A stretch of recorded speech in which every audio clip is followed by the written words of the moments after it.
Jakarta, Ketua Komisi Pemberantasan Korupsi KPK, Firly Bahuri mengimbau para kepala daerah untuk tidak menggunakan dana program penanganan COVID-19 buat pencitraan jelang Pilkada 2020. Firly mengatakan, KPK mendapatkan laporan bahwa sejumlah kepala daerah mengambil kesempatan untuk melakukan pencitraan dengan menggunakan dana penanganan COVID-19. Saya imbau kepada kepala daerah yang kembali ikut kontestasi Pilkada serentak Desember tahun 2020, stop poles citra Anda dengan dana penanganan corona, kata Firly dalam siaran pers yang dikeluarkan Sabtu tanggal 11 Juli tahun 2020. Firly mengemukakan, bentuk pencitraan yang dilakukan para kepala daerah itu adalah dengan memasang foto mereka pada bantuan sosial yang disalurkan kepada masyarakat.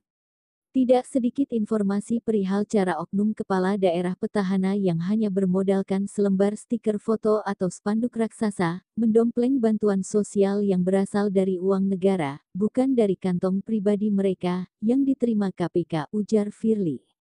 Firly melanjutkan, penyalahgunaan dana penanganan COVID-19 juga terlihat dari besar kecilnya permintaan anggaran penanganan COVID-19 di wilayah yang ikut menyelenggarakan pilkada serentak.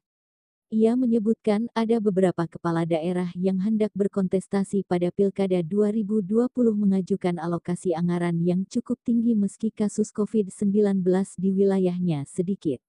Ada juga kepala daerah yang mengajukan anggaran penanganan COVID-19 yang rendah padahal kasus di wilayahnya terbilang tinggi. Hal itu terjadi karena sang kepala daerah sudah memimpin di periode kedua, sehingga tidak berkepentingan lagi untuk maju, kata Firly. Firly meminta penyelenggara pemilu untuk turun tangan dan memberi sanksi kepada para kepala daerah yang menyalahgunakan dana penanganan COVID-19. Menurut Firly, sanksi yang dapat dijatuhkan dapat berupa pembatalan calon seperti tertuang pada pasal 71 ayat 3 UU Pilkada.